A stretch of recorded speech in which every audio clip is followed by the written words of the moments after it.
Thank you so much for coming tonight.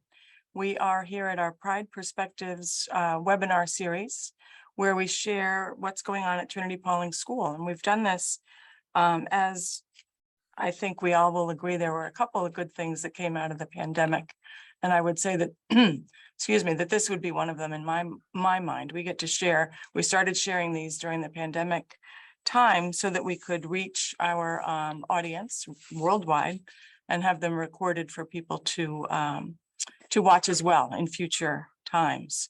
So tonight we are talking about the practicum at Trinity-Pawling, and we have a distinguished panel, starting with our head of school, Bill Taylor.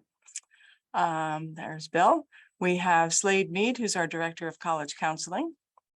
We have Gabe Avis, who's director of the Wintersession. And we have students, Tyler Fogu, a senior, Landon Whitney, also a senior, and Jesus Fierro, a junior. So tonight you're going to hear all about the different components, what makes the practicum so exciting, and what the boys think about it, which I think is great. It's not just the adults in the room telling you about it. Thank you for those who submitted questions in advance. We do have a few of those. If you haven't done that, or if you come upon a question, please feel free to use the Q&A feature down on the bottom of your Zoom screen. Again, we're mostly all familiar with Zoom now. So down on the bottom, almost in the middle, you'll find the Q&A screen, and we'll go through those as time permits at the end. We will try to answer as many as we can, but if we don't, for some reason, come up to your question, or if it's there, I know there's one question that's a little more specific toward the admission process, and we will be sure to get back to you about that. So I believe we have, let's see, our numbers are growing. So without further ado, I'd like to introduce Bill Taylor to talk about the practicum, how it began, when it began, and share a little bit of its history, and then we'll go forward from there. Thank you, Amy. Good evening, everybody. Thank you for taking some of your valuable time to visit with us this evening and be a part of this Pride Perspective series. We're very excited about the practicum. It started 7 years ago. So this is essentially its 8th year of activity here at Trinity-Pawling. And the practicum used to have a longer name. It was the Practicum for Civic Engagement. And that got, that's just sounded too long. So we shortened it to Practicum, which really means doing. And this is a series of graduation requirements that really focuses on learning by doing. And it was designed to be a multifaceted program, which it is, that sort of iterates on itself. So it escalates in skill acquisition as the students get older, and it also grows in independence and autonomy as the students get older, like life happens when students get older. But the learning objectives in the practicum really focus on critical thinking, creativity, collaboration, communication, and really focus on that experiential learning. So the 3 components of the practicum are the winter projects, and the 8th, 9th, and 10th graders are involved with the winter projects. And these are interdisciplinary projects. So they combine different academic disciplines. We introduced another component of the practicum a year ago that we're going to spend more time in depth on, and that's the institutes, which focus on 4 areas of learning: leadership, citizenship, environmental stewardship, and entrepreneurialism. And the winter projects combine 2 of those 4 different areas. And that's the interdisciplinary nature of it. And it involves two different teachers from different academic disciplines, bringing those two different thematic disciplines together and coming up with a creative, dynamic, engaging project that the students get to select. And then we'll spend time, they'll spend a couple weeks learning through that vehicle, and their end result is some sort of tangible artifact that they've either created or the artifact has manifested itself through their work. And then they have to be able to talk about it and explain what they've learned in the process. So that's the first layer of the practicum. The second layer of the practicum is the global collaborative challenge, and that is for the members of our junior class. And what we do in this experiential learning endeavor is to randomly group the juniors into teams of 5 or 6. And each team is given, or they select actually, a real world global problem. And they are charged with engaging in research so they can learn why it is a problem, who's impacted by the problem, and what are the long-term implications of this problem. And so it's engaging critical thinking at a pretty specific level. They then are charged with the task of coming up with a creative solution to this real world problem. And then they have to present their findings, both why the problem is a problem and their creative solution as a team in a presentation to a group of faculty members and other students that cannot exceed 12 minutes, and it's filmed. And so it really is an exercise in critical thinking, but it's also an exercise in teamwork, in communication and creativity. And the boys really, I think a lot of them think that this is going to be a real easy thing at the beginning, and then they get into it and they realize it's not so easy. And we have some fun with it too. There's a draft of the problem, so the teams work to get a high level draft work. There's a draft night, and the teams select their problems, and there's a lot of energy. And then the practicum culminates with a senior capstone learning experience, which is a deep dive, or a deeper dive into something that a student has an interest in, or maybe even an emerging passion in. And it doesn't have to be a passion. It could be just something that they're interested in. And we will facilitate some research into that endeavor, or if it's a real, fully experiential aspect, we're going to facilitate that experience.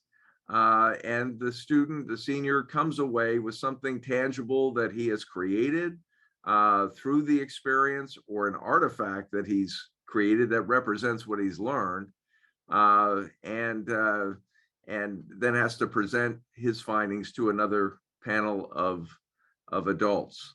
And so again, all of these 3 different avenues emphasize those learning skills of critical thinking, creativity, collaboration, and communication, while focusing on active learning, experiential learning.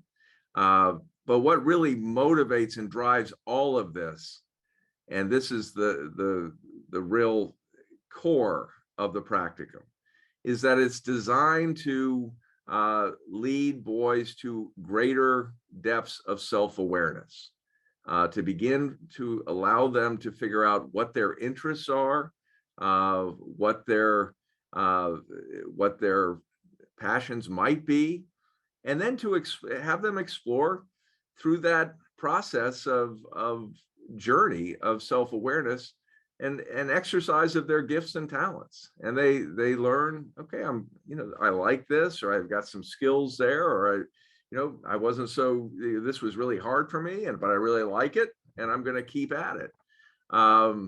And that focus on self-awareness is really so very important. So that, that's sort of the practicum as it stands, and really most importantly, what fuels it in terms of the learning objectives.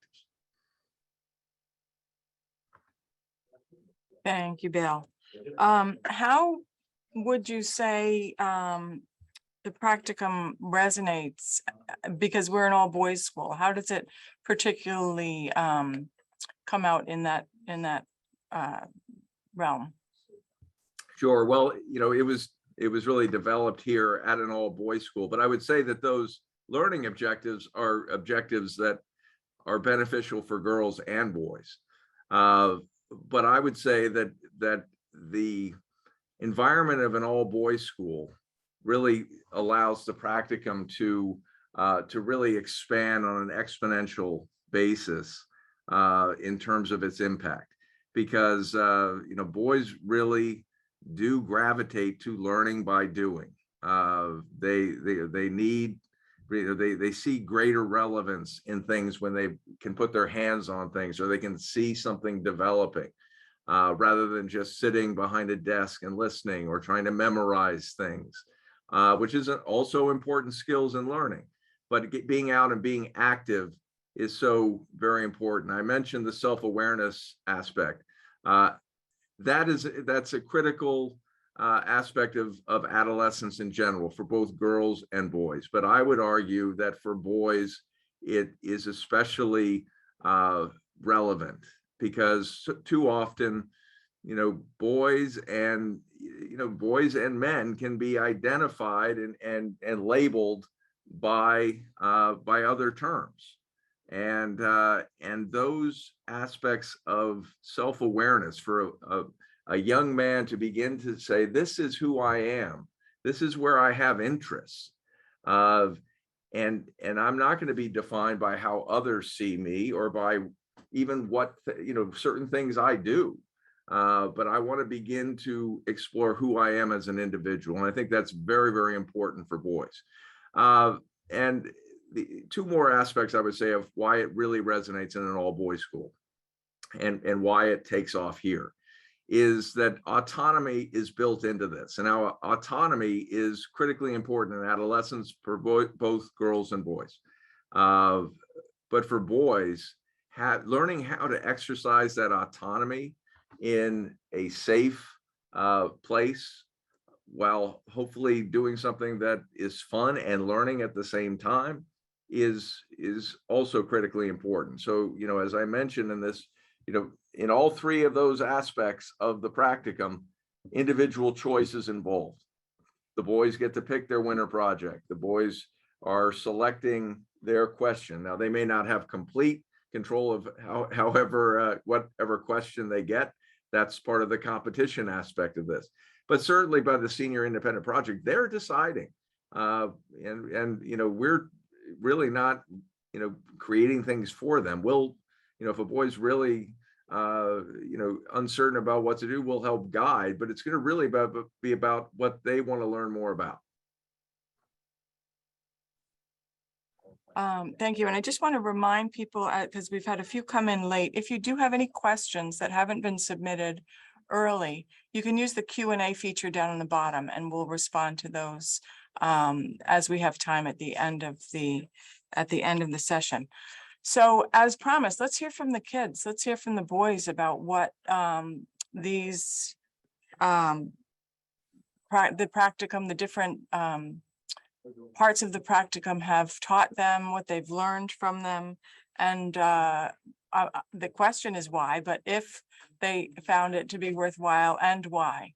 Tell us about your project. Jesus, we'll start with you, being the younger. You had a winter project last year about maple sugaring. Can you tell us first a little bit about the project for those who don't know, and then what you got out of it, what your takeaways were? Yeah. So I was in maple sugaring. We basically tried finding out what the logistics were to actually starting our own maple farm here at Trinity-Pawling. And we did that by going to different big maple farms and factories like Maple Crown. Some things that I took away from that was that there's more to this campus than just like classrooms, you know, because we walked around the woods, marking trees and yeah, and that was fun, you know, get outside to do more. Yeah. Great. And how did you choose that project? So we had a meeting, I think it was in the gym, where every student had to come down and pick what they wanted to do. Was it as easy as all that? Was it as easy as what you just said? You just picked it? Well, probably not as easy to plan, but for us students, it was pretty easy to navigate. Tell us about the process, though. I'm just alluding to the fact that it was Oh, the a little process of the competitive, act- right? Yeah. So yeah, it was a big thing to do maple syrup. Actually, there's a lot of things that I took away from the process itself. Like it takes about 40 gallons to make 40 gallons of maple sap itself to make 1 gallon of maple syrup. It's a long process, really. Yeah, don't really. It was good maple syrup, wasn't it, Jesus? I had some. Yeah, it was. We made it in Mr. Frost's house, and yeah, it took a long time, but we got some. Yeah.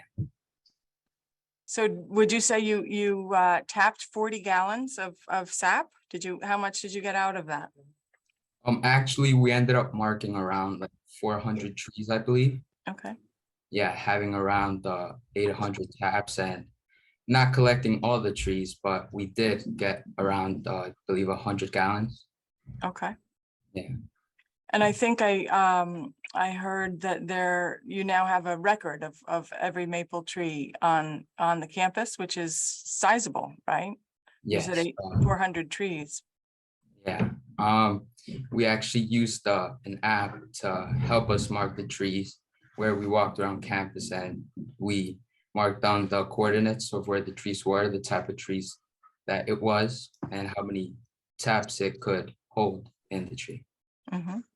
Yeah. So it wasn't just in the woods. You had a little technology in there, some GPS. Yeah. Yeah. And theoretically, you can go back to these trees, you know exactly where they are. Yeah.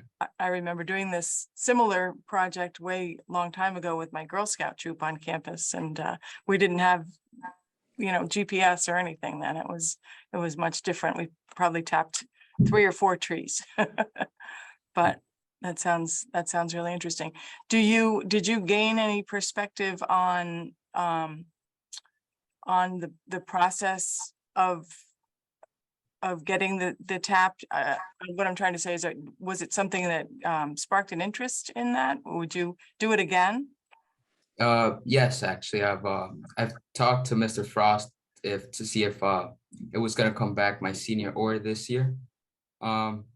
It's actually, I found it fascinating how much work actually comes into getting a bottle of maple syrup, like the whole process and how much actual sap it comes to just get 1 gallon. Yeah. Terrific. And Can I ask Yeah. Jesus a quick question? Jesus, I think when you guys did your final presentation down at the field house, remember when you were showing people what you'd done? Yeah. And I believe it was you, did you show me a sugar spectrometer where you were measuring the sugar content and stuff? Because there's chemistry. Yeah. Yeah, you would be able to take a drop from the sap that we collected and measure how much sugar there was in it.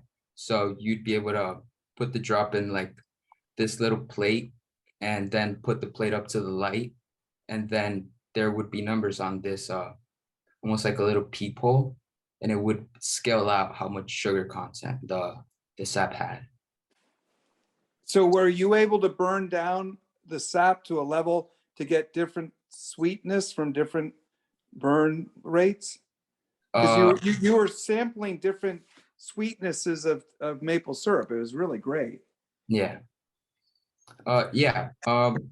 the more sugar content that sap had, I believe it was like 3, is like really good, but some had like, I believe 1 like percent of sugar, which wasn't really useful because that would take more gallons of sap itself to make actual maple syrup. So I assume you kept a record of the sugar content of the trees and wouldn't go back to that one that had the Yeah, one first, right? Yeah. yeah, we would also put down when we were marking the trees how many taps it would take at the content of sugar that the sap had. So Cool. Great. Thank you very much. You had anything else that you'd want to add about the whole process of winter projects? I can't think of anything right Okay. now. All right. Thank you. We will go next to Landon, who last year, as a new junior, or not a new junior, but a junior, did the Global Collaborative Challenge, which, you know, I think is one of the most fascinating to see the kids, as Mr. Taylor said, not really know much about a certain topic. I am a librarian by trade, so watching the research happen, and they don't know exactly what the answer is at the beginning, coming up with an answer, formulating it, getting it down to 12 minutes, and then having, you know, 2 more tries to get it down to 12 minutes, because most often it's not the first try, is quite a process. I really give you guys a lot of credit for that. So Landon, can you tell us about your project, about the process, and any takeaways that you have? Yeah, so obviously last year I did the GCC, and my project was over gathering 3 countries around the world and explaining their education system and how it better prepared their students in these different countries on how to be better leaders, and how the school system itself was doing that, and the culture itself in those schools was doing that as well. So I was paired with 6 people in my group, and we had the winter block to do it. At first, like Mr. Taylor had said in the beginning, I thought it was going to be like sort of an easier task. It wasn't going to be as daunting and as challenging as I thought it was going to be. But there was actually a lot of research we had to do. There was a lot of little nitty gritty things that you would never really think about when looking at the question on a base level. But when you began to deep dive into the question and start looking at what does a leader really even mean, and you have to first define that yourself to figure out what you even trying to look for within leadership itself. So there was it was really dynamic. There's a lot of different problems to one specific question. I think that's one good thing about the GCC is that there's a whole different bunch of angles you can look at it from. You can look at it from this, you can look at it from that, and the GCC really nails that down and allows students to pick what they really feel about a question, because there's right and wrong, but and the GCC there's more open to interpretation, which I think is awesome. So our lens was leadership. So we were able to talk to some alumni. There was we did Finland, China, and the United States as our 3 countries.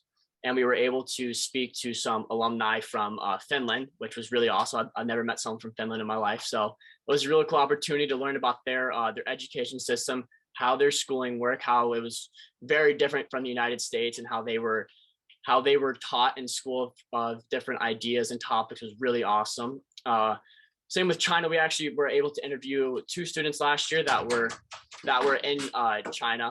They were students in China, and they were able to allow us to understand how different it is, that the society is different from China to the United States. And that was really, really awesome.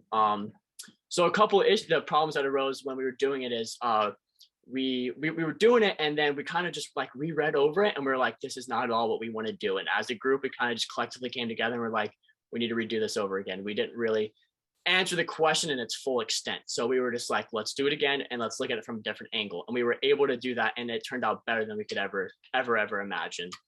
Another cool aspect of it was a teamwork part of it. There was a lot of teamwork. Like Mr. Taylor said, there was a 12-minute filmed recording of it.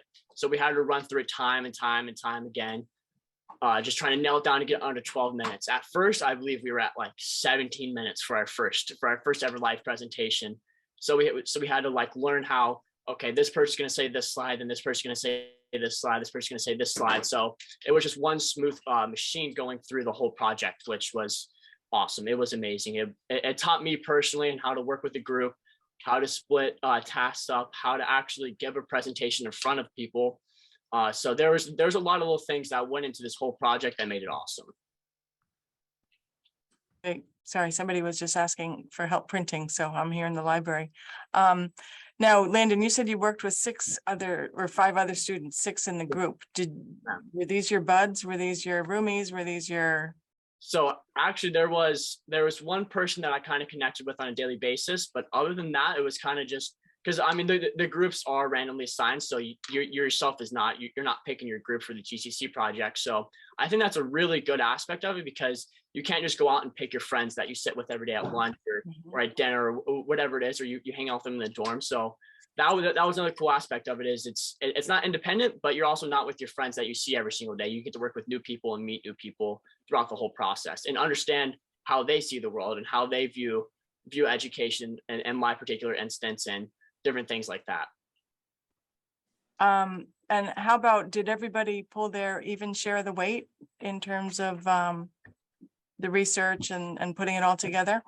So I think that was another good thing that our group was able to do was holding each other accountable. We were able to hold each other accountable in the sense that if I did my work, I was going to make sure you did yours, because that's the way that a good group and team would run it. And we didn't really have any kids that were slacking behind, because first of all, we all want to do well on it. We all wanted a good grade, and we all wanted to present the best of our ability. But also, I think all of us were interested. All of us wanted to do this project. It was a cool thing that we wanted to learn about, and it was a good way to look at it. It didn't seem so much as schoolwork as a fun learning environment to learn about a different topic that we wouldn't learn in school otherwise. Absolutely. And then, so have you met, of course, you've met Roni, the student from Finland now, here at TP. So you understand what kind of education system he was coming from and have that firsthand knowledge. That's pretty cool. I just have to reiterate, being able to talk to kids from all over the world, adults, alumni, who've gone through the Trinity-Pawling experience, and then being able to tap into them as a resource is just amazing in terms of research. It's first person research. You didn't have to look at a book or look up a database article to get those answers. You had to talk to real life people, and that's really one of the biggest perks, I think, of doing the GCC. Do you have anything else that you'd like to share with us about your takeaways before we? I believe that's all. I believe hit it all. Okay. And then we'll move on then to Tyler Fogu, who's a senior, who has a very special senior independent project that he completed, and he'll tell you more about it. Absolutely. So last year, I was a senior. Unfortunately, again, I'm a senior this year because I reclassed. But I held on campus a ALS hockey charity game for an alumni, Chris Shupp. He was diagnosed with ALS in 2019 and was given 2 to 5 years to live. And unfortunately, yesterday he passed away in year 4. So huge piece for him. And then, so we basically put it together, and we had him come on campus for our game against Hotchkiss. We wore red ALS jerseys. We raised a ton of money.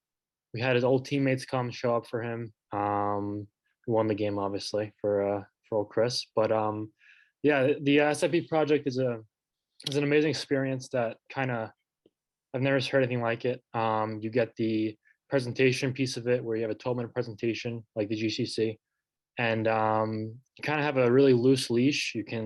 The creativity is off the charts, all the projects that you see each year.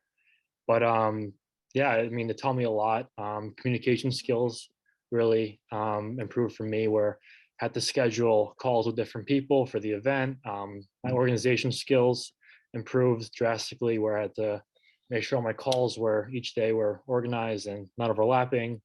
And then just kind of working with adults and just staying organized, like I said. So yeah, it was a huge stepping stone for me, for sure. So tell us about some of the organization. I mean, you said, and just to step back for maybe some in the audience who don't realize that Tyler's a hockey player. Chris Shupp was a hockey player. graduated from here in 1990. Maybe you said that, but the ties that brought these two teams together were amazing. And Tyler mentioned that we just lost Chris yesterday, so it's very poignant. But he did, I think, rekindle his bond to the school and came back just a month ago for his reunion. I would say, Tyler, a lot of it having to do with your SIP and your efforts to get him and his dreadful disease recognized. So thank you again from me and from so many other people. But tell us about, you decided to do a game in his honor to fight ALS. And what were some of the, an idea is just this, but what were some of the concrete steps that you had to take to get that off the road? Yeah, so first I had to reach out to his organization, and it was actually kind of nerve-wracking in the beginning because I didn't get a response back for a week. So I was really, really close to changing my project, and I'm glad obviously I stuck with it. But yeah, each day we get a lot of time during the day to complete our projects. We have 2 check-ins, one in the morning, one at night. And the time we get with this project is huge because I think in previous years, really only had a couple hours in the weekend to do this, but now you have a much longer time. So the projects are much stronger, obviously, with the time you have. But yeah, so I had to organize all my calls each day. I had to reach out to his organization, like I said, and make sure all the steps were completed. I had to order jerseys. And it was just kind of went down the checklist of what I had to complete. But it was hard to stay organized, obviously, with the jerseys, the alumni connection, for them to come back, the silent auction that we kind of put together from an outside resource. But yeah, it was kind of cool to see all come together at the end when everything was all set and complete. And how much money did you end up raising for ALS? I don't know the exact number, but it was a great amount. That considerable, yeah. A lot. Yeah, absolutely. And we also how do you call it? With the jerseys, we kind of auctioned them off too with our families and the parents, and we kind of set the bar low at $50, but obviously it exceeded that for every jersey that was bought. Tyler, I haven't mentioned this to you, but it occurred to me when I was watching the game on that day last winter that all this organization that you had to put forth to pull this off, and then you get Chris and his family at the game, all his friends, the alumni at the game, and then you have to play in the game, and it's an intense game. Any hockey game is, but that particular game, was, and there's a lot going on. So how is that for you to be able to, you were basically multitasking, and you had a game to play, but you also had other things you were responsible for. Yeah, absolutely. I mean, with any charity game, the emotions are high. The energy is obviously there, and you really can't lose those games. I mean, we knew we weren't going to with the energy that was there, and Chris being in the building. Yeah, it takes a toll on the body for sure, and the mind. Before the game, I met with Chris's PR guy just to meet him for the first time because I haven't met these people since starting the project. But it was huge to first meet him, the one I was talking to the entire time, to taking it step by step. But then finally getting on the ice and seeing Chris's face after every goal was just huge for us, for me in general, and as a team and as a program as a whole. But yeah, very emotional for sure. That's great. Slade, Mr. Mead, I saw you hearing about the senior project. I remember a conversation you and I had a long time ago, and you were talking about, how great it would be to have some sort of senior project that could sort of, set the students up for, being more focused in the college process and demonstrate some independence and some autonomy. And so you were a big part of the SIP part of this. What, from your perspective, from the college world, how does the practicum, fit into the, to the whole college process and the college search process and hopefully the college acceptance process? First off, I remember that conversation very well. I believe you were interviewing to be headmaster, and we started playing with this idea during your interview. And you got excited, I got excited. And when you arrived, one of the first things you did was put in place the practicum. From a college perspective, there's really three things that the practicum has done for us. Two were by design, and one I would call was dumb luck. And I'm going to do the first two by design, and then I'll tell you the dumb luck story. By design is every senior who has to fill out a common application has to write an essay. And one of the essay questions is discuss a big world project or problem that you've given some thought to. And very few high school seniors will pick that essay topic. Very few. In fact, I think it's the lowest percentage of the essay topics ever picked. Trinity-Pawling, about 20 to 25% of the seniors picked that topic because, as you just heard from Landon Whitney, he's an expert on the educational system, and he's given so much thought about how can you improve the educational system or what some of the faults are of educational system in a worldwide global context. And we get some essays that, quite frankly, at first, if you didn't know why they know this stuff, you're like, where did they just steal this essay from? No, they didn't steal anything. They spent 2.5 weeks, and I'm going to use Landon's verb, drilling down on a real world topic. And I'll tell you a very quick story. Hobart came and did interviews on campus, and the poor lady who asked the questions, her first question was, thinking she was going to really, stump these kids, discuss a world problem. she came out of the interview room. She's like, what are you feeding these kids? And just by dumb chance, every kid had a different GCC. So she wasn't getting Finland, China, and US education. She was getting, we got to worry about the global, or about the garbage patch in the South Pacific. And I'll tell you why.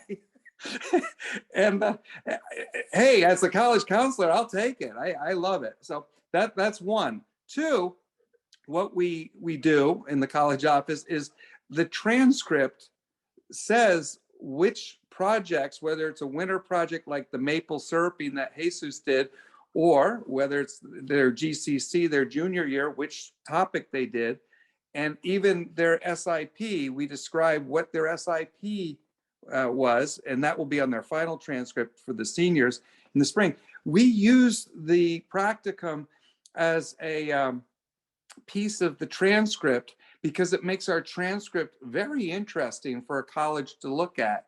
Like, wow, this guy took a class on the educational systems of China, United States, and Finland. That's not typical of a high school transcript. So I love it, and I know the colleges do, because the dialogue from the colleges has been really good. Now, I teased you that there was a third thing, and I really can't take credit for this. This was dumb luck. Although, ironically, one of the GCC questions 3 or 4 years ago was, how should the world handle a worldwide pandemic? That honest engine, that was one of the questions.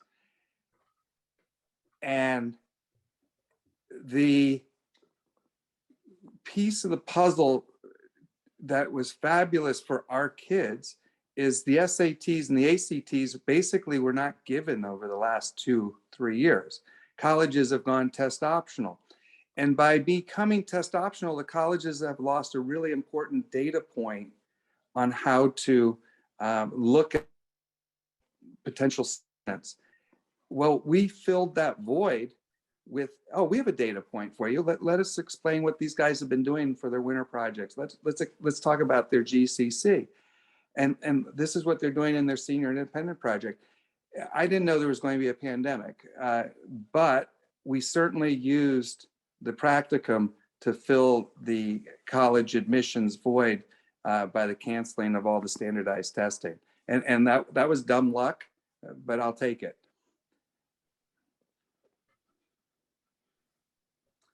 You know,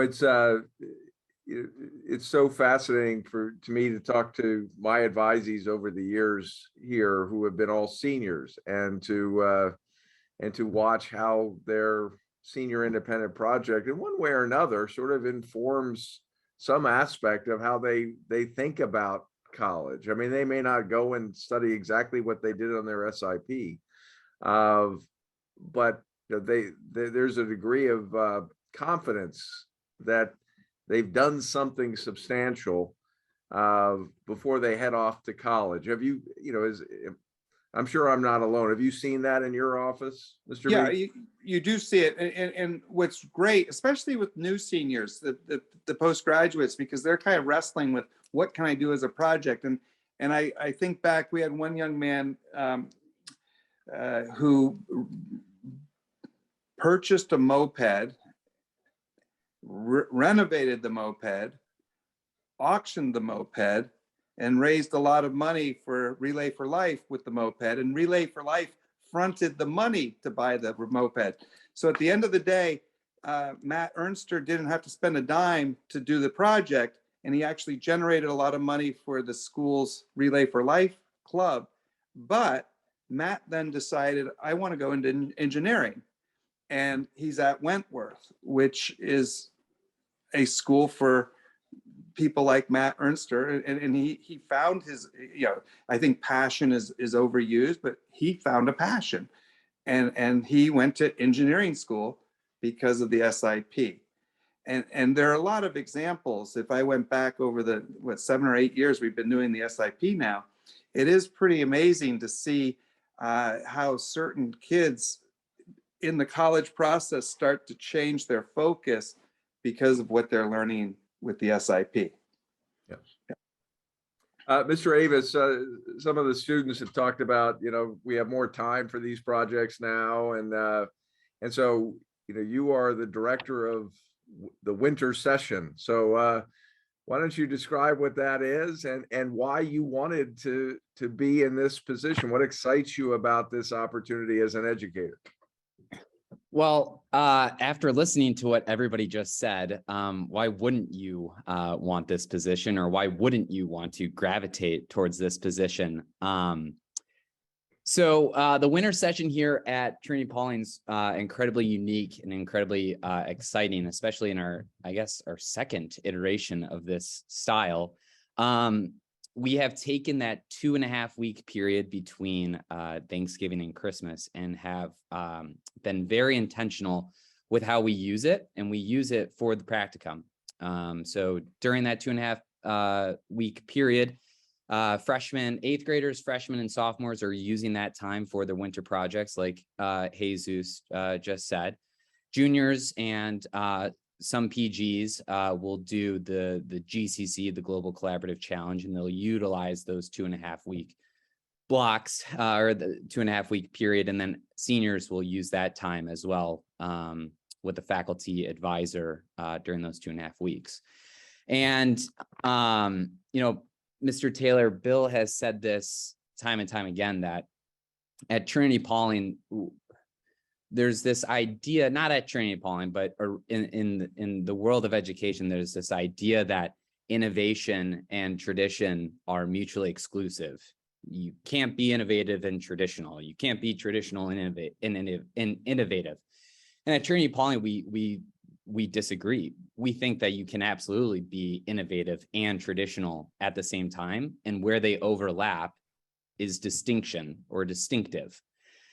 And so when you think about the winter session and you think about Trinity-Pawling and how we're utilizing the 2.5-week period, and you think of what our panelists just said they did for the 2.5 weeks, that's incredibly innovative. We're one of the few schools in the country that do this.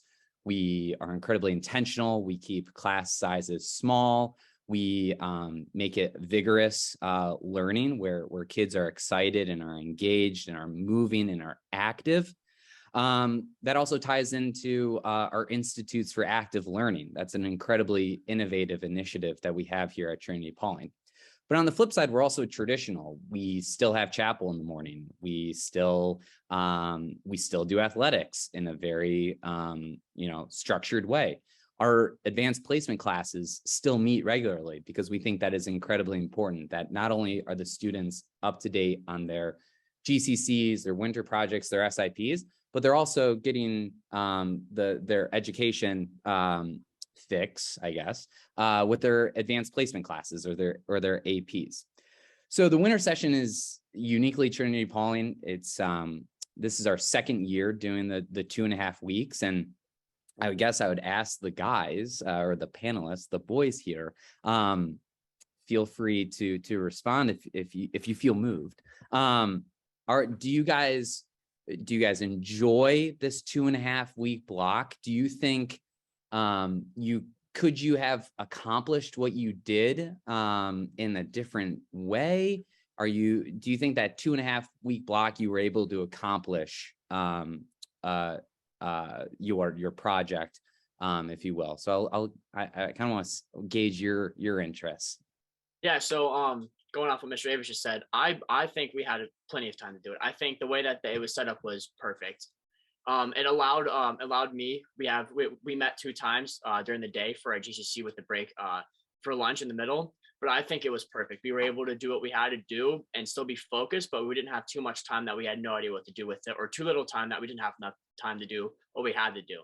So I feel like right at 2 weeks, we were wrapping up our project, and those last couple of days that we had, we were presenting and able to really put forth what we had done during those 2 weeks. Yeah, I can agree with Landon. With my project, I don't think I would have gotten it done. And if we had full classes during those 2 weeks, it just makes for stronger projects. Obviously, with the more time, the deeper you get into a topic. Obviously, my project was a little untraditional, I think, for most of the projects. But yeah, I mean, those 2 weeks are huge, and it is a lot of time, but it's not the same time. But you still get stuff done in those weeks. Can I answer that question too, Mr. Avis, from perspective of a classroom teacher? Because I do teach a class, and there's a little secret that schools probably don't tell families, is that short period between Thanksgiving and Christmas is not very productively used in schools, and certainly in boarding schools. It has its own distinctive challenges, because the guys or students are coming back from one break and they can see another break 2.5 weeks down the road, and it's hard to maintain your focus. So as a teacher, I've been teaching for 20 something years in this type of schedule. You come back in January and you have to reteach at least half of what you taught in between the 2.5 weeks at least. And so,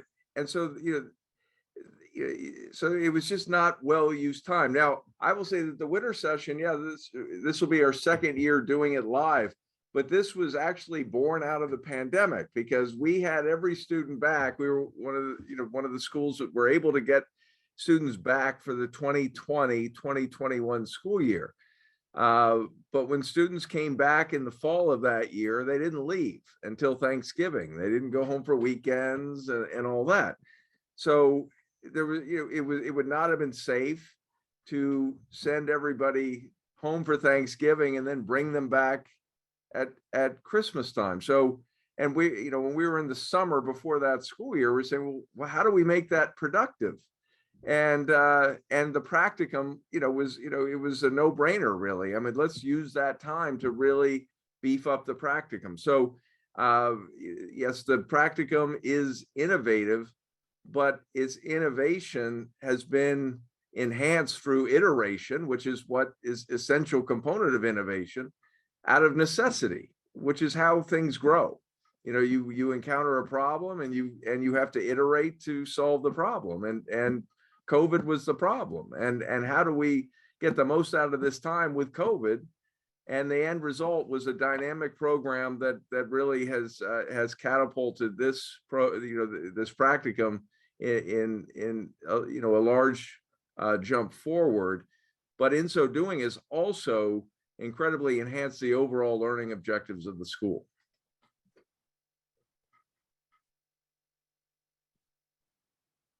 Thank you. Okay, I think we are about at the time where we're going to look at the questions. This is that have been submitted. There have been a few. And as I said at the beginning, if there are any questions that are kind of more specific toward a need or the admissions process, we will certainly get back to you specifically. But let me go to the questions that I see. One, are scholarships offered for the programs? And I can answer that, Bill, or would you like to? Go ahead, Amy. Okay, the scholarship at Trinity-Pawling, we are a need-based financial aid school. So a family would apply, and we do have a very sizable and healthy financial aid budget, but it is a need-based system. So scholarship is not necessarily the way these programs would be funded. In fact, as Slade mentioned, when a boy has an interest with something that's going to involve a capital expense, we find a way to meet that need. Mhm. So it's not something that that student is going to incur any costs for. Between the school's budget and then other creative ways of funding, as he described, with the purchase of the donation of the moped, we were able to really facilitate just about any interest. Yes. Okay. Yeah, you took it. I was taking it a different way. But yeah, sometimes the boys come and have, kind of pie in the sky ideas, and we have to kind of bring them down to reality in terms of budgets. And that's what the advisors are there for. But Amy, if I could piggyback, Sure. sometimes part of the project itself is figuring out how to get this paid for. Mhm. So for instance, a few years ago, the senior project was to put lawn flags on the front of Cluett. We put out 27,000 lawn flags in tribute to the New Yorkers who had died of COVID. And these were little teeny plastic flags. And each flag cost like 37 cents. But the project, talking to the flag company, explaining what it was for, got them to sell it at cost. So that brought the cost down. And, that was part of the exercise. Tyler, I assume when you had to buy the jerseys, you had to figure out how do you do it? And then part of the solution is you're going to auction them off at the end, which will pay for the initial front up costs. But that's part of learning how to run a project. So it's a great question. And we make projects work that have some costs associated to them by having the kids think how to get this done. Yeah, for sure. Real world learning. Yeah. Tyler, did you have to do some negotiating with the jersey company? So I reached out to a couple alumni, and obviously they were quickly to jump in to help. But yeah, not a penny was spent, and obviously a lot of money was raised. So it was a great experience. Terrific. Okay, thank you, gentlemen. So the next question, is there a community service component to the practicum that ties it to the civic leadership category? There's not a community service requirement. Many projects have a community service aspect to it. And we have one of the institutes that we've referred to as part of the active learning process is the Institute for Citizenship, which has a lot of service associated with that. But no, there have been many senior projects that have a service aspect to it. Even Tyler's has a service aspect to it because there was an educational component about ALS, and the whole community learned about ALS through Tyler's project. So I would say that service is such a strong component of the school's ethos to begin with, that it's inevitable it's going to find its way into many of these projects. Another boy helping, needing some help here in the library. So our last question that's been presented, unless anybody else can jump in with a couple more, down in the Q&A function on the bottom banner of the Zoom screen. For underclassmen, how do their practicum projects tie back to their academic curriculum? For example, do sophomores need to include chemistry that they're taking or modern world history? I think we started a little bit with that at the beginning, but do you want to answer that, Bill? I'm actually going to refer to Mr. Mead, who had a fabulous winter project last year with the arbitration project that really tapped into a lot of different skill sets for students in that age group, and the skill sets were really designed for students in that age group. Yeah, thanks, Bill. And as Bill mentioned earlier, there's 2 teachers involved with the winter project. So, and they come from different disciplines. So last year, I'm in the history department. I teamed up with somebody in the math department, and we both of us are big baseball fanatics. And we did a mock arbitration case. And the kids had to learn how to use Excel, and they had to learn how to do the research and put together an arbitration in front of judges. It was very unnerving for the kids, but it was a great exercise. We went to the Baseball Hall of Fame. They had a great time, but they learned a lot of math with the Excel. The briefs that they had to make had prose as well as statistics, so they worked on their writing. And one of the things that I brought into it was the historical perspective of Marvin Miller, who was the gentleman who brought collective bargaining agreement to baseball. And when we went to the Hall of Fame, here comes the history. Our kids are talking to the docents about Marvin Miller and the labor history behind baseball. And you know, it's sort of the same thing as that Hobart lady. The guy looks at me like, where are these kids getting this stuff? The history. So they learned a lot about labor law, and they learned a lot about Excel, and they learned they got to use the skill set to learn how to give a presentation.